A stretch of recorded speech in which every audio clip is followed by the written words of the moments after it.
Diriwayatkan Sayyidina Umar saat itu sedang khutbah. Kemudian ada orang datang, langsung duduk, kemudian ditanya, kenapa apa engkau sudah sholat 2 rakaat sunnah? Dia jawab, aku ini sibuk. Karena sibuk, sudah adzan datang, aku langsung wudhu, langsung masuk ke masjid duduk. Kata Sayyidina Umar, cuman wudhu. Maksudnya cuman wudhu.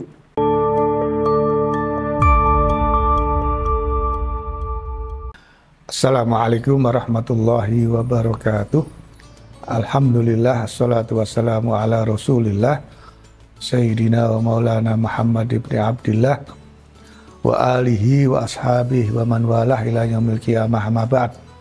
Saudara-saudara, malam hari ini kita akan membahas salah satu persoalan furu'iyah kontroversi, tetapi masih tetap saja menimbulkan pertanyaan dan menjadi persoalan yang masih terkait dengan persoalan Jumat, sholat Jumat. Ada yang sebelum melaksanakan sholat Jumat, itu ada yang melaksanakan sholat sunnah 2 rakaat sebelum Jumat. Ada yang tidak melaksanakan. Nah, masing-masing punya dalil. Masing-masing punya sandaran hukum berdasarkan hadis. Tapi setelah saya pelajari, yang menolak sholat qobliyah sebelum sholat Jumat itu berdasarkan interpretasi penafsiran dari sebuah hadis. Ya. Sedangkan yang menetapkan sunnahnya sholat 2 rakaat sebelum Jumat ketika khotib belum khutbah atau ketika sedang khutbah itu berdasarkan kalimat tekstual yang ada di dalam hadis. Nah, yang penting karena ini furu'iyah, itu jangan menjadi perpecahan umat. Maksud saya, kalau kita sholat Jumat, terutama yang laki-laki, kalau kemudian ada sholat sunnah tahiyatul masjid, ya, kemudian disambung dengan sholat sunnah qobliyah. Kok di sebelah Anda baru datang orang langsung duduk, jangan langsung dijotos, dipaksa untuk sholat. Nah, sebaliknya kalau Anda tidak setuju adanya sholat qobliyah, itu ya jangan kemudian bagi mereka yang nggak setuju, begitu ada sebelahnya sholat langsung ditarik untuk duduk. Ya, seperti halnya kebiasaan kita kalau habis sholat itu salaman kanan kiri. Ya, malah ada yang berlebihan, salaman belakangnya. Ada yang lebih berlebihan lagi, depannya dijawil, diajak salaman. Kaget ya, ada yang jauh-jauh itu. Ternyata begitu noleh, ngajak salaman. Seneng saya, karena nggak puas hanya kanan kiri, belakang depan lengkap diajak salaman. Itu ada dalilnya, ada sandaran hukumnya. Meskipun tidak secara spesifik, salamanlah setelah sholat, ya yang kau lakukan. Nah, demikian pula yang tidak setuju dengan salaman setelah sholat, ya jangan kemudian ketika ada yang mau ngajak salaman langsung gegem gitu. Merem, gegem, nggak mau, bid'ah gitu. Ini tidak memperlihatkan ukhuwah. Kalau dilandasi semangat ukhuwah, itu orang lain akan melihat betapa indahnya. Orang Islam selesai sholat, nggak saling kenal, salaman. Ya. Tidak saling kenal. Itu kan indah sebetulnya. Nah, dalam konteks sholat qobliyah itu juga begitu. Saudara-saudara, yang penting jangan dilupakan. Bagi yang sudah wajib sholat Jumat, itu hari Jumat wajib mandi. Ya, hukumnya itu wajib bagi yang sudah kena kewajiban sholat Jumat. Pak, bagaimana kalau saya ini kerja di kantor, Hari Jumat itu hari olahraga. Masih ada loh beberapa orang yang pagi pakai celana training, kaosan, tanpa tutup kepala, itu ikut Jumatan. Saya terus terang, mohon maaf, saya menghindari di sebelahnya kalau ada orang yang pakai pakaian begitu sholat Jumat. Karena sudah bisa dipastikan pasti belum mandi untuk sholat Jumat. Dan pasti habis keringetan karena habis olahraga. Saya bilang, apakah di kantor Anda itu tidak ada kamar mandi?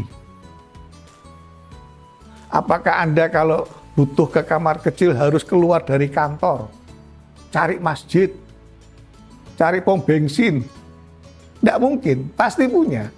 Apa tidak bisa membawa pakaian yang layak untuk Jumatan, lalu kamar mandi itu bisa dipakai untuk mandi dulu, ganti pakaian, jangan pakai seragam training.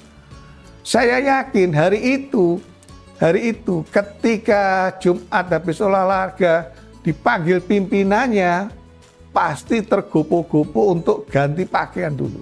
Nggak akan berani pakai celana training, apalagi ngapret, ya keringetan. Apalagi pakai celana training olahraganya berangkat dari rumah belum mandi. Karena dipikir, buat apa mandi yang mau olahraga bakal kemeringat. Loh, ada orang yang berpandangan begitu. Lebih tragis lagi, pagi itu nggak mandi. Karena buat apa mau kerja. Ya, sore nggak mandi lagi, buat apa mandi mau tidur. Akibatnya sehari-hari nggak pernah mandi. Nah, harus ada prioritas. Ini hari Jumat, muliakan sebagaimana Rasulullah menjelaskan tentang kemuliaan hari itu. Bawa pakaian, kalau sunnahnya itu putih, bersih. Ya, bukan yang terbaik.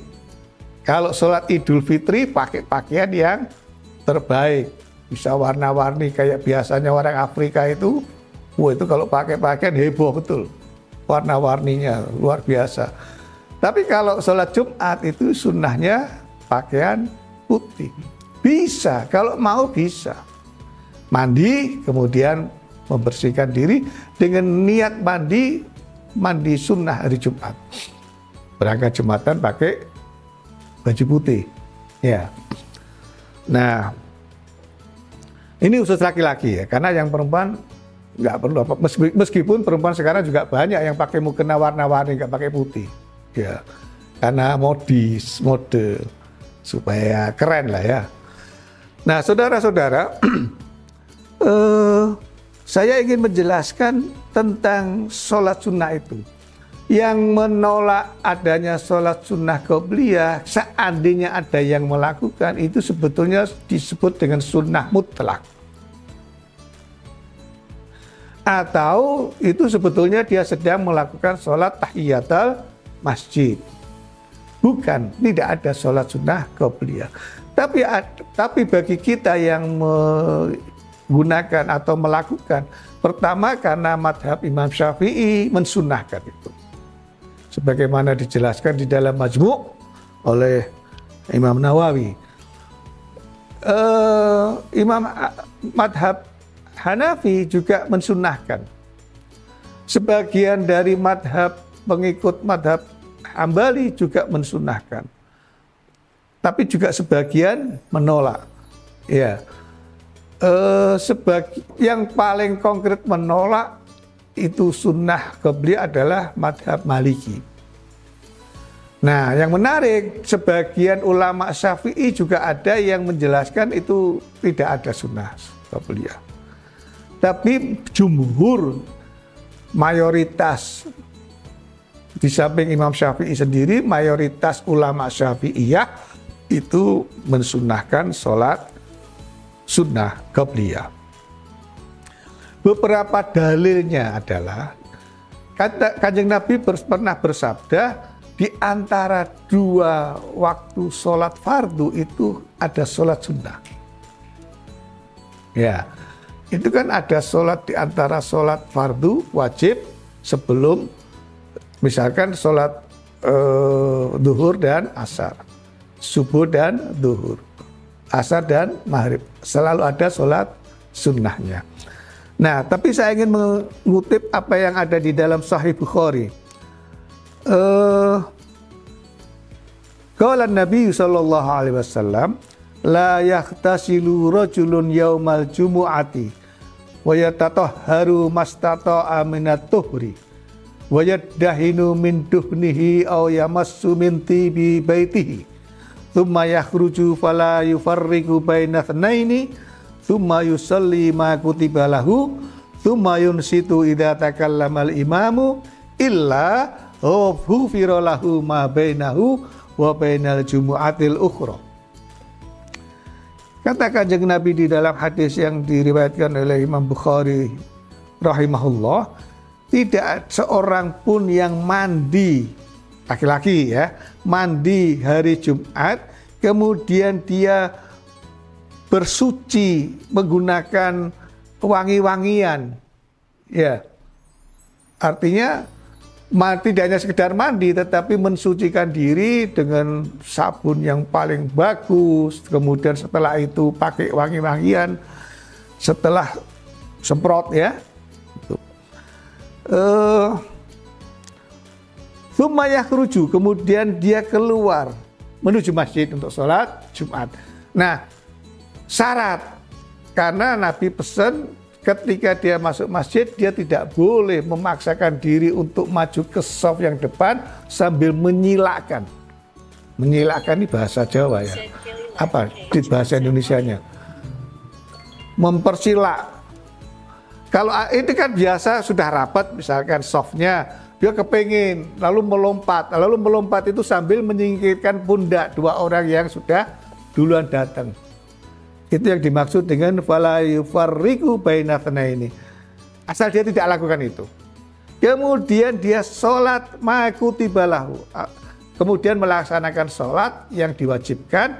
Tsumma yunsitu idza takallamal imam. Kemudian dia diam karena imam yang menjadi khatib sudah mulai khutbah. Saudara-saudara, urutannya coba perhatikan, urutannya mandi, kemudian bersuci, ya, pakai wangi-wangian, tidak menyilakkan jamaah yang sudah duluan datang, kemudian sholat, kemudian diam. Itu kan berarti di sini bukan sholat Jumat, berarti sholat sunnah. Nah, kalau kemudian ada yang menafsirkan, memberikan interpretasi, itu bukan sunat, itu bukan sholat sunnah qabliyah, itu bisa saja sholat tahiyatul masjid, interpretasi. Tapi orang lain kan juga bisa memberikan interpretasi. Itu juga bisa berarti sholat sunnah qabliyah. Artinya sholat sunnah 2 rakaat, kemudian duduk diam, maka dia akan diampuni dosa-dosanya di antara 2 Jumat. Di dalam hadis yang lain ditambah 3 hari, jadi tidak hanya 2 Jumat, menjadi genap 10 hari. Ini di dalam Sahih Bukhari. Nah, di dalam Sahih Muslim itu lebih konkret lagi. An Abi Hurairah anin Nabi sallallahu alaihi wasallam qala man ightasala thumma atal jumu'ata fa shalla ma qaddara lahu thumma ansata hatta yaburha min khutbatih thumma yusalli ma'ahu ghufira lahu ma bainahu wa bainal jumu'atil ukhra wa fadlu thalathati ayyamin. Sahih Muslim nomor 1987. Ini lebih konkret lagi. Kenapa? Barang siapa mandi kemudian mendatangi Jumat, masjid untuk Jumatan, kemudian sholat apa yang dia mampu, bisa 2 rakaat, bisa 4 rakaat. Kalau tahiyatul masjid itu malah dianjurkan 4 rakaat. Tapi kalau imam sudah khutbah ya 2 rakaat yang ringan ya. Jangan kemudian baca yang panjang-panjang, karena mendengarkan khutbah juga wajib, dan khutbah nggak boleh panjang-panjang. Tapi kalau yang senangnya tidur pada saat khutbah, berharap khutbahnya itu yang panjang. Mesti cari masjid yang khutbahnya panjang supaya bisa tidur plus ngorok itu. Tapi kalau yang nggak suka ngikuti sunnah, cari yang khutbahnya pendek. Yang khutbahnya pendek tapi sholatnya panjang. Saya kadang-kadang heran, khutbahnya panjang, begitu sholat itu yang dibaca idza jaa. Waduh, saya sudah deg-degan itu. Jangan-jangan habis ini inak toina itu. Terlalu pendek banget, nggak sunnah, ya, tidak sesuai dengan sunnah. Mandi, datang ke masjid untuk Jumatan, kemudian dia sholat sunnah. Ini sudah pasti sholat sunnah. Semampunya bisa 2 rakaat, bisa 4 rakaat. Tsumma ansota, kemudian dia diam sampai khutbah selesai. Tsumma yusolli ma'ahu. Nah, kalau ini berarti Jumatannya. Tsumma yusolli ma'ahu. Sholat sunnah yang semampunya, diam sampai selesai khutbah, kemudian sholat bersama khotib atau imam yang khutbah itu. Maka akan diampuni dosa-dosanya sampai Jumat berikutnya, wa fadlu thalathati ayyam. Bahkan ditambah 3 hari. Satu itu. Sama-sama interpretasi. Yang melaksanakan sunnah qabliyah juga bisa berhak untuk memberikan interpretasi. Nah, selain interpretasi, saudara-saudara, ada beberapa hadis yang menjelaskan bagaimana Rasulullah SAW dan juga sahabat-sahabat Nabi yang menegur ketika ketika sholat Jumat lalu sedang khutbah, baik Nabi maupun sahabat, lalu ada orang laki-laki yang datang langsung duduk, ditegur, ya, misalkan apa yang pernah terjadi yang dilakukan oleh sahabat Umar bin Khattab. Ini dari Abi Hurairah. Anna Umar radhiyallahu anhu bainama huwa yaktubu yaumal jumu'ati idakhala rajulun faqala Umar lima tahtabisuna anis shalah faqala ar-rajulu ma huwa illa sami'tun nida fatawaddatu faqala alam tasma'un nabi sallallahu alaihi wasallam yaqul idza raha ahadukum ilal jumati falyaktasil. Jadi ini pertama perintah untuk mandi yang kaitannya dengan sholat sunnah. Sebentar saya cari. Mudah-mudahan ada di sini.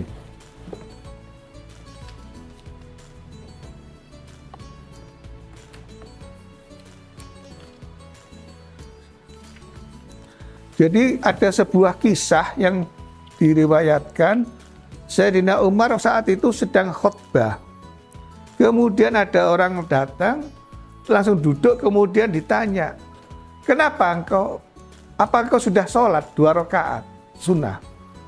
Dia jawab, aku ini sibuk. Karena sibuk, sudah adzan datang, aku langsung wudhu, langsung masuk ke masjid duduk. Kata Sayyidina Umar, cuman wudhu.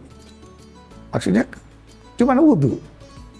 Artinya harus diikuti dengan sholat sunnah. Nah, lagi-lagi interpretasi.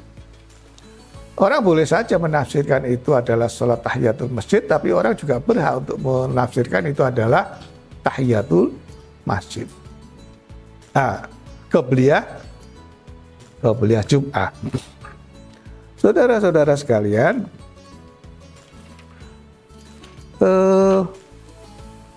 yang penting adalah tadi yang saya katakan di depan, ini adalah persoalan furu'iyah. Ya. Kalau dibesarkan ya jadi besar.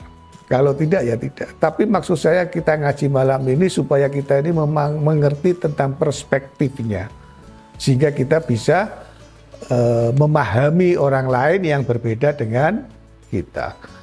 Nah, biasanya orang yang susah memahami orang lain yang berbeda itu karena tidak belajar, tidak berilmu.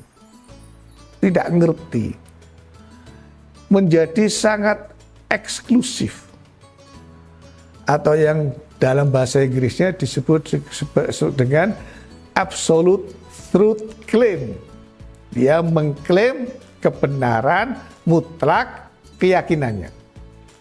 Kenapa? Karena dia tidak memahami keyakinan orang lain. Bahaya, salah satu sumber dari munculnya intoleransi dalam hal keyakinan adalah the absolute truth claim. Ini yang disampaikan oleh seorang penulis yang bernama John Kimball. Kalau nggak salah ya, bukan Gimbal ya, bukan John Kimball, John Kimball. Mudah-mudahan nggak keliru, lupa saya. Tapi kira-kira begitu.